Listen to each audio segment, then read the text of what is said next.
Imagine आप एक student है जो गवर्नमेंट जॉब के लिए एक एग्जाम के लिए तैयारी कर रहे होते हैं। आपके पेरेंट्स आपको एक इंस्टीट्यूट में भर्ती कराते हैं, आप बहुत मेहनत करते हैं और फिर एक एग्जाम देते हैं। मान लीजिए कि एग्जाम की कट ऑफ है 90 आउट ऑफ 100 पर आपके 89 मार्क्स आते हैं। पर एक दूसरा स्टूडेंट जिसके 90 मार्क्स आए थे, उन्होंने डिसाइड किया कि वो गवर्नमेंट जॉब की तरफ नहीं बल्कि प्राइवेट सेक्टर में जाना चाहते हैं। अब हम में से कई लोग बोलेंगे कि जो वैकेंसी क्रिएट हुई है वो आपको मिलनी चाहिए। इनफैक्ट वो वैकेंसी बस खाली रहती है और नेक्स्ट साल जब दूसरे स्टूडेंट्स एग्जाम देंगे तब वो भरी जाएगी। ये 5 में से एक प्रॉब्लम है जिसके बारे में कई स्टूडेंट्स ने बात करी है और अपनी आवाज उठाई एक हैशटैग के जरिए, मोदी रोजगार दो। और इसी की वजह से कई स्टूडेंट्स ने प्रोटेस्ट भी किया यूपी में। इस ट्रेंड के पीछे बहुत बड़ा योगदान दिया अभिनय शर्मा जैसे कई एसएससी टीचर्स ने।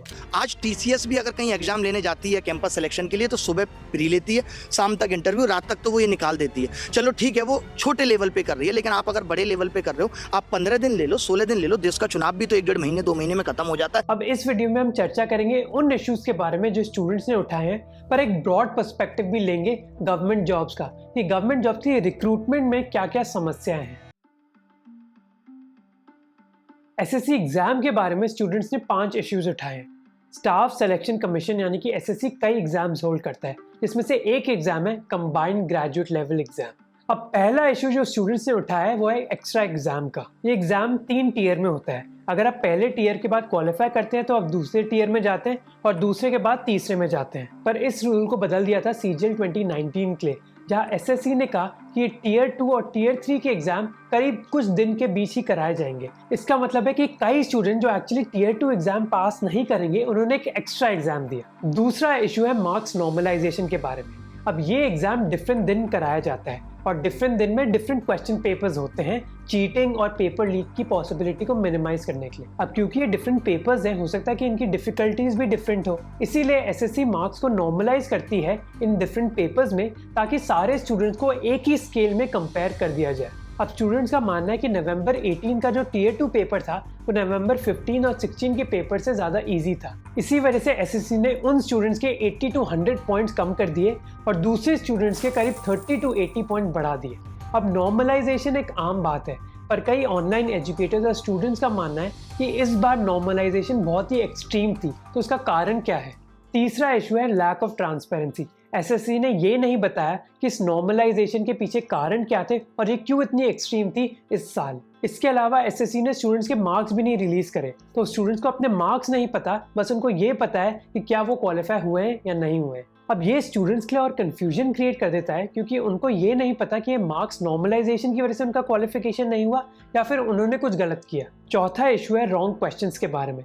कई बार एसएससी के पेपर्स में रॉन्ग क्वेश्चंस होते हैं, पर जिम्मेदारी एसएससी की नहीं होती स्टूडेंट्स को बताना, बल्कि स्टूडेंट्स को चेक करवाना होता है कि क्या ये क्वेश्चन गलत था या नहीं।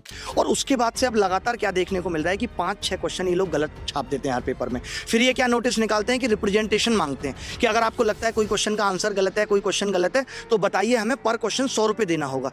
गलती तुम करो और गलती बताने का 100 रुपये हम दें। और फाइनली है लैक ऑफ वेटिंग लिस्ट, जिसके बारे में हमने इंट्रोडक्शन में बात करी थी। वेटिंग लिस्ट क्रिएट करने से कम नेक्स्ट बेस्ट कैंडिडेट को क्वालिफिकेशन मिल सकती है, पर इसके एब्सेंस में एक वैकेंसी ही बने रहती है जो बस नेक्स्ट साल ही भरी जा सकती है। और ये पहली बार नहीं है कि स्टूडेंट्स एसएससी एग्जाम के बारे में प्रोटेस्ट कर रहे हैं। सितंबर 2020 में भी सीजीएल 2018 के बारे में स्टूडेंट्स प्रोटेस्ट कर रहे थे, क्योंकि टीयर 3 रिजल्ट्स बहुत डिलेड थे। अब ये सभी एग्जाम रिलेटेड इश्यूज थे, पर एक मेजर इशू जो स्टूडेंट्स उठा रहे हैं वह कि गवर्नमेंट जॉब में रिक्रूटमेंट बहुत टाइम से गिर रही है। और ये गिरावट इस कारण की वजह से नहीं आई है कि सारी सरकारी जॉब्स फुल हो गई हैं। इनफैक्ट 6 लाख से ज़्यादा वैकेंसीज है इंडिया के सरकारी डिपार्टमेंट्स में। और ये लो रिक्रूटमेंट का इशू इतना सरप्राइजिंग है, क्योंकि एक्चुअली इंडिया को ज़रूरत है अपनी गवर्नमेंट ब्यूरोक्रेसी की स्ट्रेंथ बढ़ाने के लिए। जैसे 2019 के सिविल सर्विसेज बैच में बस 24 फॉरेन सर्विस ऑफिसर्स थे। इंडियन फॉरेन सर्विस की कार्डर स्ट्रेंथ है अराउंड 850, और अगर हम दूसरे कंट्री से कंपेयर करेंगे हमें पता चलेगा कि वो कितनी कम है। न्यूजीलैंड के पास 5 गुना ज़्यादा डिप्लोमेट्स है इंडिया के कंपैरिजन में, जबकि उनकी पॉपुलेशन बस 50 लाख है। ये कॉन्फिडेंस बिल्ड नहीं करती ऐसे देश के लिए जो विश्व गुरु बनना चाहता है। इंडियन फॉरेन सर्विस बस एक इंडिकेटर है। जैसे इंडिया की पुलिस स्ट्रेंथ यूनाइटेड नेशंस के सजेस्टेड रेशियो से बहुत कम है। ये और भी खराब हो जाती है अगर हम पुलिस स्ट्रेंथ को वैकेंसी से एडजस्ट करते हैं। और जब गवर्नमेंट सर्विसेज की रिक्रूटमेंट कम होती है तो दो चीज़ें होती है। पहला, जो गवर्नमेंट सर्विसेज की कवरेज है वो ज़्यादा बढ़ नहीं पाती, और दूसरा, जो एग्जिस्टिंग गवर्नमेंट ऑफिसर्स हैं उन पर ज़्यादा प्रेशर बढ़ जाता है। 24% पुलिस ऑफिसर्स ने रिपोर्ट किया कि वो 16 घंटे से ज़्यादा काम करते हैं हर दिन।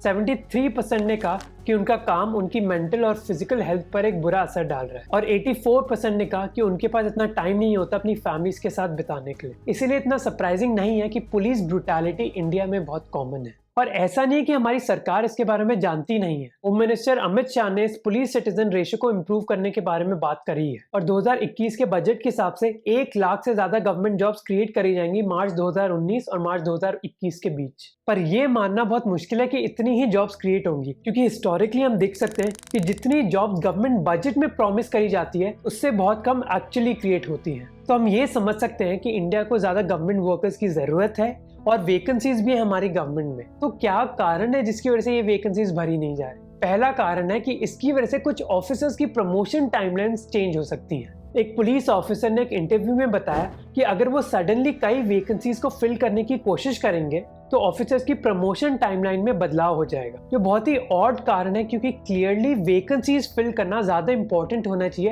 एज कम्पेयर टू कि प्रमोशन टाइमलाइन चेंज हो जाएंगी कुछ ऑफिसर्स के लिए। दूसरा कारण है कि इंडियन गवर्नमेंट में कंप्यूटराइजेशन और डिजिटाइजेशन की वजह से इतनी ज्यादा जरूरत ही नहीं है अब लोगों की, जो वैलिड कारण है। पर अगर ऐसा है तो वैकेंसीज निकाली ही क्यों जा रही है? आपको वैकेंसीज कम कर देनी चाहिए।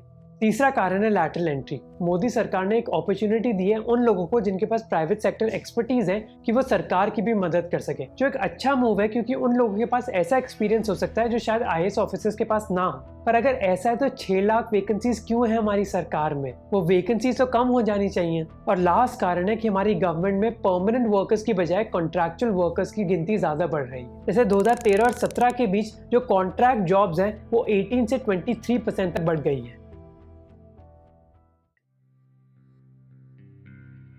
स्टूडेंट्स इन गवर्नमेंट जॉब्स के बारे में बहुत ही गुस्से में हैं, क्योंकि ऐसा नहीं है कि प्राइवेट सेक्टर में जॉब बहुत आसानी से मिल जाती है, और कोविड-19 की वजह से बेरोजगारी की सिचुएशन और भी बिगड़ गई है। लॉकडाउन के बाद करीब 12 करोड़ जॉब्स खत्म हो गई। सैलरीड एम्प्लॉयज पर सबसे ज्यादा असर पड़ा है। हाँ, ये जरूर है कि इंडिया की इकोनॉमी की सिचुएशन अब बेटर हुई है, पर जब निर्मला सीतारमन हमारी फाइनेंस मिनिस्टर ने अपनी बजट स्पीच दी थी तब भी जो जॉब्स का आंकड़ा था वो प्री कोविड लेवल से करीब 1.5 करोड़ जॉब्स कम था। एक रिपोर्ट के हिसाब से एटलीस्ट 20% लोग जिनकी जॉब लॉकडाउन की वजह से चली गई थी वो दिसंबर 2020 तक बेरोजगार थे, और कई लोग इसके बारे में बहुत चिंतित हैं। जैसे 26 साल की अमीशा रेड्डी बैंगलोर से, जिनके पास एक पोस्ट ग्रेजुएट डिग्री है एक बहुत ही अच्छे डिजाइन इंस्टीट्यूट से, और जो एक मल्टीनेशनल कंपनी के लिए काम कर रही थी। पर जून 2020 में उनकी कंपनी ने 35 लोगों को इंक्लूडिंग उनकी पूरी टीम को फायर कर दिया, और उसके बाद उन्होंने करीब 40 कंपनीज में अप्लाई किया है और बस 3 ही इंटरव्यूज उनको मिले हैं। वो कहती कि एक जॉब मिलना ऑलमोस्ट नामुमकिन हो गया है। Companies full time designers hire ही नहीं करना चाहती, और जो कर रही हैं वो एक फ्रेशर की सैलरी दे रही हैं। पर ये बहुत सरफेस लेवल प्रॉब्लम्स है इंडिया की जॉब मार्केट के बारे में। अगर आप लेबर फोर्स पार्टिसिपेशन रेट को कंपेयर करोगे तो इंडिया की है 40% और ग्लोबल एवरेज है 66%। अब लेबर फोर्स पार्टिसिपेशन रेट हमें बताती है कि किसी भी देश में कितने लोग जो एक जॉब कर सकते हैं वो या तो एक जॉब कर रहे हैं या फिर एक जॉब की तलाश में है। और इंडिया की क्योंकि labour force participation rate global average से कम है, वो हमें बताता है कि शायद कई लोग ऐसे हैं जिन्होंने जॉब ढूंढना ही छोड़ दिया है, और ऐसी प्रॉब्लम्स की वजह से ही PhD कैंडिडेट्स भी पियोन पोजीशंस के लिए अप्लाई कर रहे हैं। और ये कोई नया ट्रेंड नहीं है, ये स्टोरी थी 2018 से। ये दूसरी स्टोरी भी इसी प्रॉब्लम के बारे में बात करी है, पर वो है 2015 की। पर ऐसी प्राइवेट सेक्टर की प्रॉब्लम्स की वजह से ही करीब 80% लोग जो 22 साल से कम की उम्र के हैं वो और गवर्नमेंट जॉब्स की डिमांड कर रहे हैं। अब हम सॉल्यूशंस की तरफ आते हैं। अगर हम SSC एग्जाम्स के सॉल्यूशंस के बारे में बात करेंगे तो सॉल्यूशन बहुत स्ट्रेट फॉरवर्ड है। वेट लिस्ट क्रिएट करना, टीयर 1, टीयर 2 और टीयर 3 एग्जाम्स के बीच में गैप रखना ताकि कुछ स्टूडेंट्स को एक एक्स्ट्रा एग्जाम ना देना पड़े, और सबसे ज़्यादा ज़रूरी है कि कम्युनिकेशन और ट्रांसपेरेंसी बढ़ाना। अभी कई स्टूडेंट्स को कुछ आइडिया नहीं कि ये नॉर्मलाइजेशन जो हुई है इस साल वो इतनी ज़्यादा क्यों है और उनके कितने मार्क्स आए। इसलिए SSC को लगातार कम्युनिकेट करना चाहिए ताकि स्टूडेंट्स को पता रहे कि सिचुएशन क्या है। जैसे स्टूडेंट्स को यही नहीं पता होता कि एग्जाम के रिजल्ट कब आने वाले हैं, जिसकी वजह से वो अपनी ज़िंदगी प्लान ही नहीं कर पाते। और अगर हम गवर्नमेंट जॉब्स की बात करें तो उसके बारे में सोल्यूशन इतने आसान नहीं है। सबसे आसान सोल्यूशन ये होता है बोलना कि सरकार को ज़्यादा पैसा खर्च करना चाहिए, पर पैसों की ज़रूरत हर एरिया में होती है। उससे बेटर सोल्यूशन है कि हमारी सरकार को अपनी स्पेंडिंग एफिशिएंसी बढ़ानी चाहिए और जो पैसा उनको अलॉट किया जा रहा है कम से कम वो खर्च करना चाहिए। जैसे 2016-17 में जो एलोकेटेड बजट था गवर्नमेंट जॉब्स के बारे में वो था करीब 1,13,000 करोड़ रुपए, पर केवल 90,000 करोड़ रुपए ही यूटिलाइज हुए थे। तो अगर सरकार अपना अलॉटेड बजट ही स्पेंड करेगी तो उससे कई वैकेंसी शायद कम हो सकती है और होपफुली वो स्टूडेंट जो रोजगार की मांग कर रहे हैं उनकी इच्छा भी पूरी हो सकती है।